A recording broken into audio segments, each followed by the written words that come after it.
ഈ പെൺകുട്ടിയുടെ മുഖത്ത് ഒരു കടിച്ച ഒരു പാടുണ്ടായിരുന്നു, ഒരു ബൈറ്റ് മാർക്ക്. അത് പെൺകുട്ടി അയ്യോ അനിയൻ എന്ത് പറ്റിയെന്ന് അറിയാനായിട്ട് ഓടിയകത്ത് കയറിയപ്പോൾ ആളുകൾ റേപ്പ് ചെയ്യാനായിരുന്നു അയാളുടെ ഉദ്ദേശം. നിങ്ങളുടെ ഇളയ മകനാണ് പ്രതി എന്നുള്ള വിവരം കിട്ടി. എന്തടിസ്ഥാനത്തിലാണ് പറഞ്ഞേ?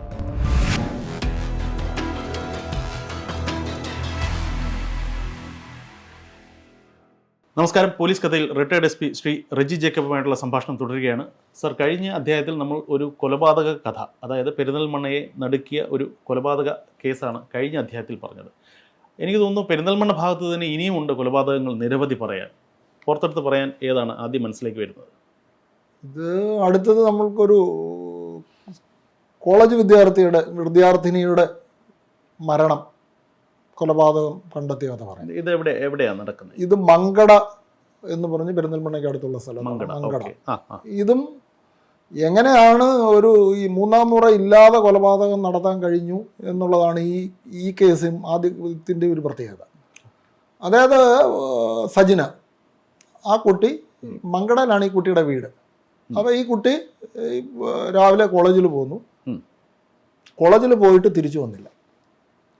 അപ്പം രാവിലെ കോളേജിൽ പോയ കുട്ടി തിരിച്ചു വന്നില്ല എന്ന് പറഞ്ഞിട്ട് പോലീസ് സ്റ്റേഷനിൽ വൈകുന്നേരം ഒരു പരാതി ലഭിക്കുക, പെരിന്തൽമണ്ണ സ്റ്റേഷൻ. പക്ഷെ സ്വാഭാവികമായിട്ട് നമ്മൾ ചെയ്യുന്ന പോലെ നമ്മൾ അന്വേഷിക്കാമെന്ന് പറയുന്നു. അതുപോലെ ഈ കുട്ടിയുടെ രക്ഷകർത്താക്കളാണ് വരുന്നത്. രക്ഷകർത്താക്കളോട് പോലീസ് ഉദ്യോഗസ്ഥന്മാർ പറയാണ്, അവിടെ പോലീസ് ഉദ്യോഗസ്ഥന്മാരല്ല, അവിടെ ചാർജുള്ള ഉദ്യോഗസ്ഥൻ പറഞ്ഞു നിങ്ങൾ ഒന്നുകൂടെ ഒന്ന് ബന്ധുവീടുകളിലൊക്കെ ഒന്ന് അന്വേഷിച്ചിട്ട്, കുട്ടി പോയതല്ലേ ഞങ്ങളോട് അന്വേഷിക്കുക എന്നൊക്കെ പറഞ്ഞ് അവരുടെ ഡീറ്റെയിൽസ് ഒക്കെ വെച്ചിട്ട് സാധാരണ ഒരു മാൻ മിസ്സിങ് പോലെ ഒരു പോലീസ് ഒരു മെസ്സേജൊക്കെ കൊടുത്തിട്ട് അങ്ങനെ നിൽക്കുകയാണ്. പിറ്റേ ദിവസം രാവിലെ ഒരു 7 മണിയോടുകൂടി മുമ്പ്, അതൊരു 7 മണിയോടുകൂടി കുളത്തൂർ പോലീസ് സ്റ്റേഷൻ, അതായത് പെരിന്തൽമണ്ണ പോലീസ് സ്റ്റേഷൻ സർക്കിൾ ഇൻസ്പെക്ടറുടെ കീഴിൽ അന്ന് 2 പോലീസ് സ്റ്റേഷനാണ്, പെരിന്തൽമണ്ണയും കുളത്തൂരും. കുളത്തൂരിലെ സബ് ഇൻസ്പെക്ടർ ഗോപാലകൃഷ്ണൻ ഒരു ഫോൺ കോൾ വരികയാണ്. അതായത് ഇപ്പോഴേ ഈ MES മെഡിക്കൽ കോളേജ് സ്ഥിതി ചെയ്യുന്ന സ്ഥലം, ഇപ്പോൾ അതായത് അങ്ങാടിപ്പുറം പെരിന്തൽമണ്ണയിൽ നിന്നും വളാഞ്ചേരിയൊക്കെ ഭാഗത്തേക്കുള്ള പോകുന്ന വഴിക്കാണ് മലാപ്പറമ്പിൽ MES മെഡിക്കൽ കോളേജ്. അവിടെ അന്ന് ഈ മെഡിക്കൽ കോളേജിൻ്റെ പണി നടക്കുന്ന, ആശുപത്രി കെട്ടിടത്തിൻ്റെ പണി നടക്കുന്ന സ്ഥലം. അവിടെ റോഡ് സൈഡിൽ കുറ്റിക്കാട്ടിൽ ഒരു പെൺകുട്ടിയുടെ ബോഡി കിടക്കുന്നു എന്നുള്ളതാണ് അതിൽ ഉള്ള ഫോൺ കോൾ. അതായത് ഈ മലാപ്പറമ്പ് മെഡിക്കൽ കോളേജിൻ്റെ അടുത്തൊരു താൽക്കാലിക ചായക്കട നടത്തുന്ന ഒരാളാണ് വിളിച്ചു പറയുന്നത്. അയാളുടെ കടയിൽ ചായ കുടിക്കാൻ വന്ന ഒരു മൈഗ്രൻ്റ് ലേബർ, നമ്മുടെ ഭാഷയിൽ പറഞ്ഞാൽ ബംഗാളി എന്നൊക്കെ പറയും, പക്ഷേ ഒരു മൈഗ്രൻ്റ് ലേബർ ചായ കുടിക്കാൻ വന്ന് പറഞ്ഞു, ചേട്ടാ ഒരു പെൺകുട്ടിയുടെ ശവം കിടക്കുന്നു എന്ന് പറഞ്ഞു. ഇയാളെ ചായക്കടയിൽ നിന്ന് ഓടിപ്പോയിട്ട് ഒരു സ്കൂട്ടറോ മറ്റോ എടുത്ത് അവിടെ പോയി നോക്കി കണ്ടു. അയാൾ തിരിച്ചു വന്നിട്ട് പോലീസ് സ്റ്റേഷനിൽ വിളിച്ചു പറഞ്ഞു. അപ്പോഴാണ് ഈ സംഭവം. അത് അന്വേഷിച്ച് അപ്പം തന്നെ നമ്മൾക്ക് വിവരം കിട്ടി, മനസ്സിലായി തലേ ദിവസം കിട്ടിയ മിസ്സിംഗ് ആണോ എന്നൊരു സംശയമാണ്. അവിടെ നിന്നാണ് കേസിൻ്റെ അന്വേഷണം തുടങ്ങുന്നത്. സ്ഥലത്തെത്തി ഒരു പെൺകുട്ടി ഇങ്ങനെ ചുരിദാർ ഇട്ടിട്ടുണ്ട്, അതിൻ്റെ ടോപ്പുണ്ട്. ആ കുട്ടി ധരിച്ചിരുന്നതാണെന്ന് തോന്നുന്നു, ഒരു ഷാള് കൊണ്ട് കഴുത്ത് മുറുക്കി കെട്ടിയിട്ടുണ്ട്. അപ്പം സ്ട്രാങ്കുലേഷൻ ആണോ, ഷാള് മുറുക്കി കൊന്നതാണോ എന്നൊരു സംശയമുണ്ട്. റോഡിനോട് ചേർന്ന്, അതായത് ഈ മലാപ്പറമ്പ് റോഡിനോട് ചേർന്നുള്ള കുറ്റിക്കാട്ടിൽ പെൺകുട്ടി അല്പം മുട്ട് വളഞ്ഞ് കുനിഞ്ഞ് കിടപ്പുണ്ട്, റോഡ് സൈഡിൽ കിടപ്പുണ്ട്, വസ്ത്രങ്ങൾ ശരീരത്തിൽ. ഇതാണ് കേസ്. അപ്പം ആദ്യത്തേത് ഉദ്ദേശം ഈ മരിച്ച കുട്ടി തന്നെയാണോ, അത് സജിനയാണോ എന്ന് മനസ്സിലായി. ഈ കുട്ടിക്ക് എന്താണ് പറ്റിയതെന്ന് ആലോചിച്ചു. കുട്ടി സാധാരണ കോളേജിൽ പോകാനായിട്ട് തലേ ദിവസം ഇറങ്ങി. ഈ പോകുന്ന വഴിക്ക് ഈ കുട്ടി ആദ്യം അവിടെ ചെന്നിട്ടിട്ട് മങ്കട റേഷൻ പീടിക എന്ന് പറഞ്ഞൊരു സ്ഥലമുണ്ട്, അവിടെ നിന്നൊരു ബസ് കയറി കുട്ടി മങ്കട ജംഗ്ഷനിൽ ഇറങ്ങി. അവിടെ നിന്നൊരു ബസ് കയറിയിട്ടാണ് ഈ കോളേജിൽ പോകുന്നത്. അപ്പോൾ ഈ റേഷൻ പീടികയിൽ ആദ്യ ബസ് കയറുന്നതിന് ഒരു 500 മീറ്റർ മാറി കുട്ടിയുടെ ഒരു കൂട്ടുകാരിയുണ്ട്.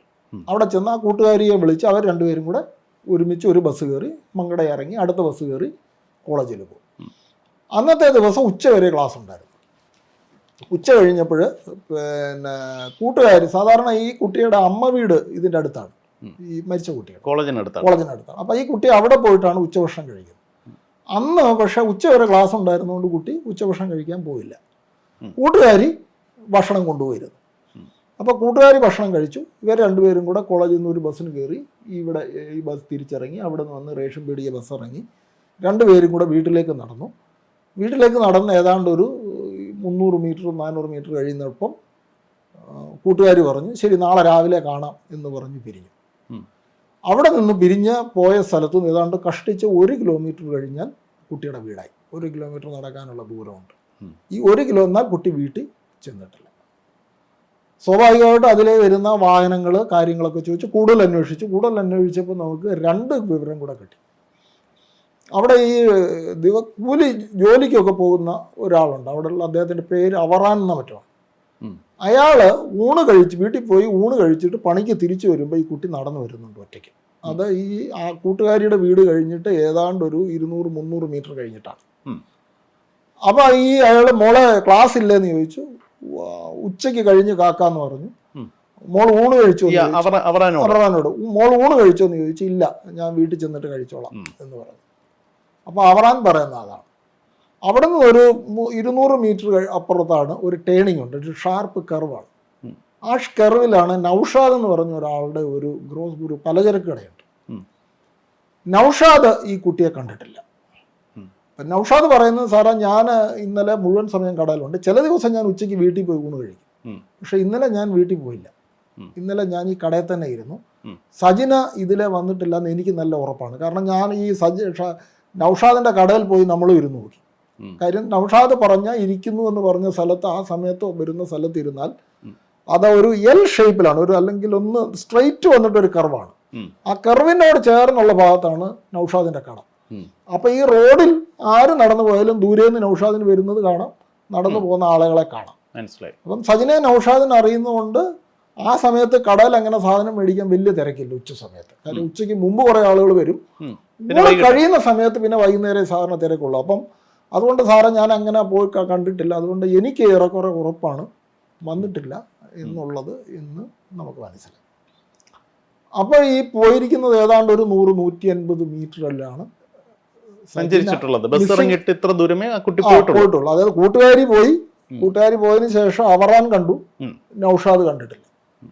അതിനിടയിലാണ് നൗറാനും നൗഷാദിനും അവറാൻ കണ്ട സ്ഥലവും നൗഷാദിന്റെ കടയിലും ഇടയ്ക്കുള്ള ഒരു 100-150 മീറ്ററാണ്.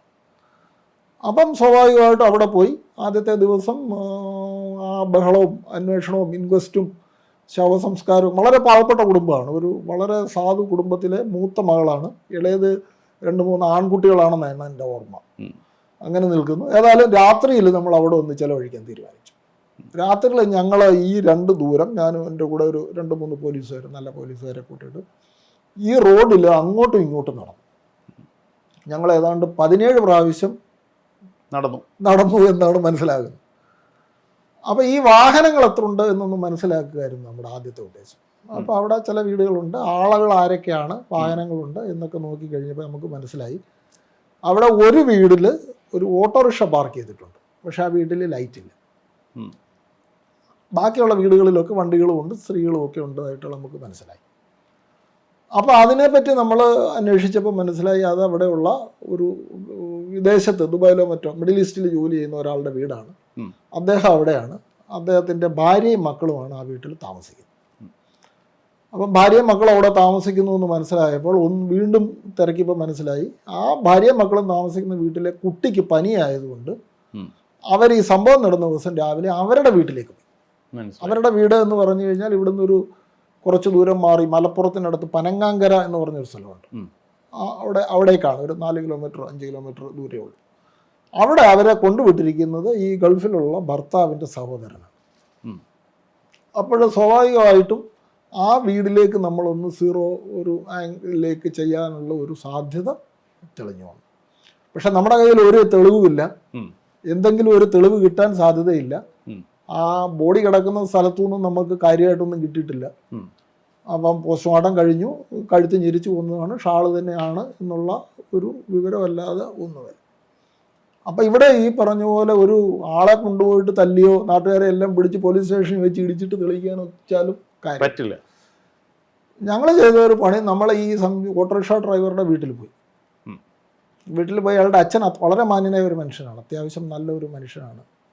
ഓട്ടോറിക്ഷ ഡ്രൈവർക്ക് ഒരു സഹോദരനുണ്ട്, ഇയാൾക്ക് ഒരു സഹോദരനുണ്ട്. ഞങ്ങൾ ഈ അച്ഛനോട് പറഞ്ഞു, ഞങ്ങൾ അച്ഛൻ്റെ വീട്ടിൽ ചെല്ലുമ്പോൾ ഈ ഓട്ടോറിക്ഷ ഡ്രൈവറും അയാളുടെ അച്ഛനും വീട്ടിലുണ്ട്. നിങ്ങളുടെ ഇളയ മകനാണ് പ്രതി എന്നുള്ള വിവരം ഞങ്ങൾക്ക് കിട്ടിയിട്ടുണ്ടെന്ന്.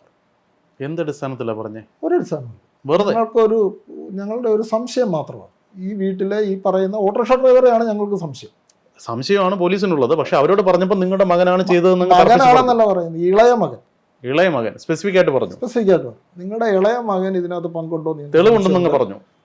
സംശയമുണ്ട്, തെളിവൊന്നും പറഞ്ഞു. ഞങ്ങൾക്ക് സംശയമുണ്ട്, അയാളെ ഞങ്ങൾക്കൊന്ന് ചോദ്യം ചെയ്യണമെന്ന് പറഞ്ഞു. അപ്പം പറഞ്ഞു സാറേ ചോദ്യം ചെയ്യുന്നതിനൊന്നും കുഴപ്പമില്ല, പക്ഷെ അദ്ദേഹം ആദ്യം ഒന്ന് സ്തബ്ധനായാലും പിന്നീട് അദ്ദേഹം അല്പം വികാരഭരിതനായിട്ടാണ് സംസാരിച്ചത്.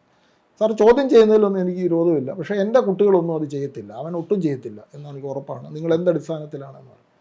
അപ്പം നമ്മൾക്ക് സംബന്ധിച്ചിടത്തോളം അയാൾ നമ്മുടെ സംശയ ലിസ്റ്റിലില്ല. പക്ഷേ വീണ്ടും നമ്മൾ പറഞ്ഞു, അപ്പോൾ ഞാനാണ് സംസാരിക്കുന്നത്, പോലീസുകാർക്ക് നിർദ്ദേശം കൊടുത്തിരുന്നു, ഒരു കാരണവശാലും ചിലപ്പോൾ അവർ നമ്മളോട് ഇങ്ങോട്ട് ദേഷ്യപ്പെടും, നിങ്ങളോട് ദേഷ്യപ്പെടും, നിങ്ങൾ ആണ് എന്ന് പ്രതികരിക്കുന്നത്. ഞങ്ങൾക്ക് സംശയമുണ്ട്, എല്ലാവരെയും സംശയമുണ്ട്, നിങ്ങളുടെ മകനെയും സംശയമുണ്ട്, എല്ലാവരെയും നാട്ടിൽ പലരും ചെറുപ്പക്കാരെയും ഞങ്ങൾക്ക് സംശയമുണ്ട്, നിങ്ങളുടെ മകനെ സംശയമുണ്ട്, അവരെ പലരെയും വിളിക്കുന്നുണ്ട്, നാളെ രാവിലെ പോലീസ് സ്റ്റേഷനിൽ വന്നില്ല എങ്കിൽ വിവരം അറിയും എന്ന് തന്നെ ഞാൻ പറഞ്ഞു, വിവരം അറിയും എന്ന് പറഞ്ഞു. അപ്പോൾ അദ്ദേഹം കുറച്ച് സാറേ ഞാൻ സാറിനോട് വളരെ ബഹുമാനത്തിലല്ലേ സംസാരിക്കാൻ പറഞ്ഞു, ഞാൻ വിവരം അറിയുമെന്ന് പറഞ്ഞത് വിവരം അറിയിക്കാനാണ് എന്ന് പറഞ്ഞിട്ട് ഞങ്ങൾ പോലീസുകാരും കൂടെ പോരും.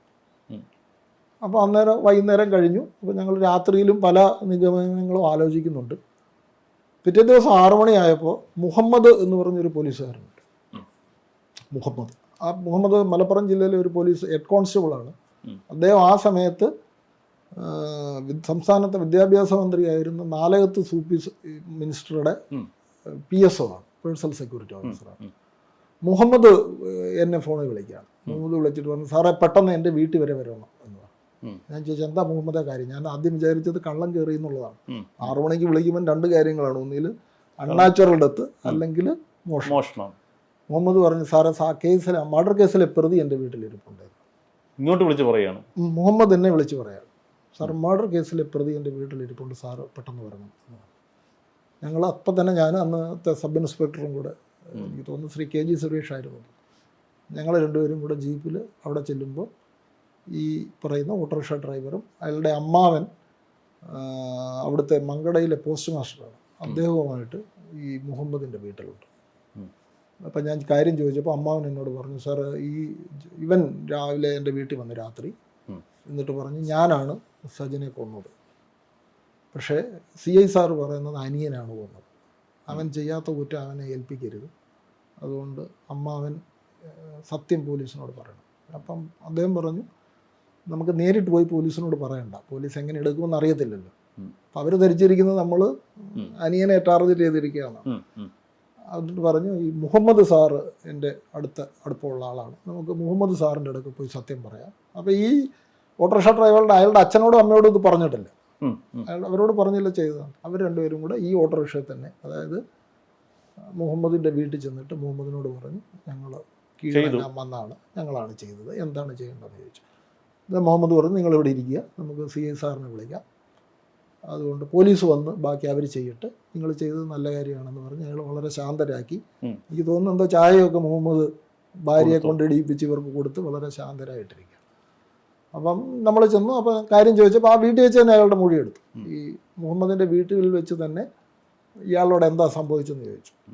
അപ്പോൾ അയാൾ ഈ കുട്ടികളെ കൊണ്ട് ചേട്ടത്തെയും മക്കളെയും വീട്ടിലാക്കിയിട്ട് തിരിച്ചു വന്ന് ഈ വീട്ടിൽ ഇപ്പോൾ വീടിൻ്റെ താക്കോൽ ഇവരുടെ കയ്യിൽ കൊടുത്തിരുന്നു. അപ്പം അയാൾ ആ വീട്ടിൽ ഇരിക്കുമ്പോൾ ഉച്ചയ്ക്ക് ക്ലാസ് വിട്ടിട്ട് വരികയാണ്, വരിക. അപ്പോൾ ക്ലാസ് വിട്ടിട്ട് ആ പെൺകുട്ടി വന്നപ്പോൾ അവളോട് പറയുന്നത് നിൻ്റെ അനിയന് സൈക്കിള് ചവിട്ടിപ്പോൾ വീണ് മുറിവൊക്കെ പറ്റി, അവൻ ആ വീടിനകത്ത് ഇരിപ്പുണ്ടെന്ന്. അപ്പം ഈ പെൺകുട്ടി അയ്യോ അനിയൻ എന്ത് പറ്റിയെന്ന് അറിയാനായിട്ട് കൂടി അകത്ത് കയറിയപ്പോൾ അയാൾ റേപ്പ് ചെയ്യാനായിരുന്നു അയാളുടെ ഉദ്ദേശം. പക്ഷെ കുട്ടി റെസിസ്റ്റ് ചെയ്തു. കുട്ടിയുടെ ഷാള് കൊണ്ട് തന്നെ കൊല്ലുകയായിരുന്നു. കുട്ടിയുടെ ഈ ബോഡി ഇട്ടയുടെ ഭാഗത്ത് തന്നെ ഇയാൾ കുട്ടിയുടെ പുസ്തകങ്ങളൊക്കെ എഴുതിയിരുന്നു. പക്ഷേ ഈ പല സാധനങ്ങളും ഈ കുട്ടിയുടെ കയ്യിലുണ്ടായിരുന്ന വേറെ ചില സാധനങ്ങളുമൊക്കെ ആ ഇയാളുടെ വീട്ടിൽ അയാളുടെ അവിടെ ഇട്ട് കത്തിച്ചിരുന്നു.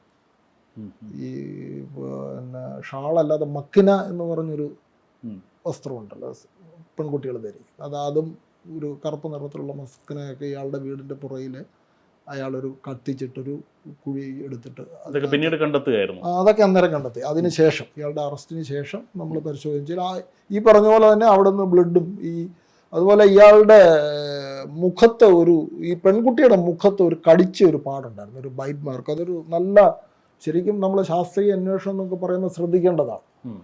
അതായത് ഈ ബോഡിയെ കണ്ടെത്തിയപ്പോൾ ഈ കുട്ടിയുടെ മുഖത്തൊരു കടിച്ച പാടുണ്ടായിരുന്നു. കടിച്ച പാടുണ്ടായിരുന്നു. അത് ഇയാൾ കടിച്ചതാണ്. അതൊക്കെ നമുക്ക് തെളിയിക്കാൻ പറ്റും. ഈ പ്രതി ഈ കുട്ടിയെ ആ കാര്യം പെൺകുട്ടിയുടെ അടുക്കൽ ബലപ്രയോഗം നടത്തിയപ്പോൾ ഇയാളുടെ കയ്യിൽ പെൺകുട്ടി കടിച്ചു. അപ്പൊ ആ കയ്യിലെ കടി പിടിപ്പിക്കാനായിട്ട് ഇയാൾ കുട്ടിയുടെ ഈ കവളത്ത് കടിച്ചിരുന്നു. അപ്പം വലിയൊരു പാടുണ്ടായിരുന്നു. അത് ഇൻക്വസ്റ്റിൽ നമ്മൾ രേഖപ്പെടുത്തുകയും പരിശോധന നടത്തുകയും ചെയ്തു. അത് ഇയാളുടെ തന്നെയാണെന്നൊക്കെ നമ്മൾ തെളിയിക്കുകയൊക്കെ ചെയ്തു. അയാൾക്ക് ഈ പറഞ്ഞതുപോലെ നല്ല ശിക്ഷ കിട്ടി. അതിനകത്ത് ആ വിചാരണ നടത്തിയ ആ ജഡ്ജിമെന്റിൽ പറയുന്ന ഒരു വാചകം ഇപ്പോഴും ശ്രദ്ധേയമാണ്. അതായത് ഈ വീടിന്റെ ഉടമസ്ഥൻ എന്നുള്ള നിലയിൽ ഇയാളുടെ ജ്യേഷ്ഠന്റെ ഭാര്യയെ വിസ്തരിച്ചത്. സ്വാഭാവികമായിട്ട് അവർ കണ്ടിട്ടില്ല, അവരുടെ സഹോദരന്റെ ഭാര്യയാണ്. പക്ഷേ അവര് ഏതോ കാര്യം ചോദിച്ച് കൂട്ടത്തിൽ അവർ പറയുന്നുണ്ട്, ഓൻ തെറ്റ് ചെയ്തിട്ടുണ്ടെങ്കിൽ അനുഭവിക്കണം. ആ സ്ത്രീ കോടതി പറയും, ഓൻ തെറ്റ് ചെയ്തിട്ടുണ്ടെങ്കിൽ അറിയുന്നു. അപ്പോൾ എൻ്റെ അറിവെന്ന് ജഡ്ജി എന്താണ് അങ്ങനെ പറയുന്നതെന്ന് ചോദിച്ചപ്പം, സാറ് തെറ്റ് ചെയ്തു, അബദ്ധം പറ്റി, കൊല്ലേണ്ട കാര്യമില്ലായിരുന്നു, ഞങ്ങൾ കെട്ടിച്ചു കൊടുത്തതിന് എന്നുപോലും പറയും. പക്ഷേ ആ ജഡ്ജ്മെൻറ്റിനകത്ത് അതൊരു ഇൻവേർട്ടഡ് കോമയിൽ അവരുടെ മൊഴിയുടെ ഭാഗത്ത് ജഡ്ജ്മെൻറ്റിൽ പ്രത്യേകം എടുത്ത് പറഞ്ഞിട്ടുണ്ട്, ഓൻ തെറ്റ് ചെയ്തിട്ടുണ്ടെങ്കിൽ അനുഭവിക്കണം എന്ന് പറഞ്ഞാൽ അവർ പോലും ഉള്ളിൽ പറയുന്നുണ്ട് അയാൾ തെറ്റ് ചെയ്തു എന്നുള്ളതാണ്. അതായത് അവർക്ക് നേരിട്ട് വിശ്വാസമായിരുന്നു. മനസ്സിലായി. അപ്പോൾ ഏതായാലും അവർ ആഗ്രഹിച്ചതുപോലെ അല്ലെങ്കിൽ നീതിന്യായ വ്യവസ്ഥ കൽപ്പിച്ചതുപോലെ തന്നെ അയാൾ ശിക്ഷിച്ചു. അയാൾ അവിടെ കുട്ടിയെ കൊന്നു. എന്നിട്ട് അയാളുടെ ഓട്ടോറിക്ഷയിൽ തന്നെ സീറ്റിൽ കിടത്തിയിട്ട് ഈ കുട്ടിയെ ബോഡി കൊണ്ടുപോയിട്ട് ഒറ്റയ്ക്കാണ് അയാൾ ചെയ്തത്. അത് എല്ലാം ഒറ്റയ്ക്കായിരുന്നു. അവിടെ നിന്നൊരു കുറേ ദൂരമുണ്ട്. ഈ വേറൊരു പോലീസ് സ്റ്റേഷൻ അതിർത്തിയാണ്. മറ്റേത് അന്ന് പെരിന്തൽമണ്ണ അതിർത്തിയായിരുന്നു. ഈ മലാപ്പറമ്പിലോട്ടൊരു 8-10 കിലോമീറ്റർ ഉണ്ട്. അവിടെ കൊണ്ടുപോയിട്ട് രാത്രി സമയത്ത് അയാൾ ഡിസ്പോസ് ചെയ്യുക. മനസ്സിലായി. അതായത് നാടിനെ നടുക്കിയ ഒരു കൊലപാതകം, അതും പട്ടാപ്പകൽ. അത് ഒരു ഈ പറയുന്ന പോലെ ഒരു മൂന്നാം മുറയില്ലാതെ നിഷ്പ്രയാസം എന്ന് തന്നെ പറയാം, തെളിയിച്ചു. കഥകൾ ഇനിയും ഉണ്ട്, അന്വേഷണ കഥകൾ നമുക്ക് ഇനി വരും അധ്യായങ്ങളിൽ ഇനിയും സംസാരിക്കാം.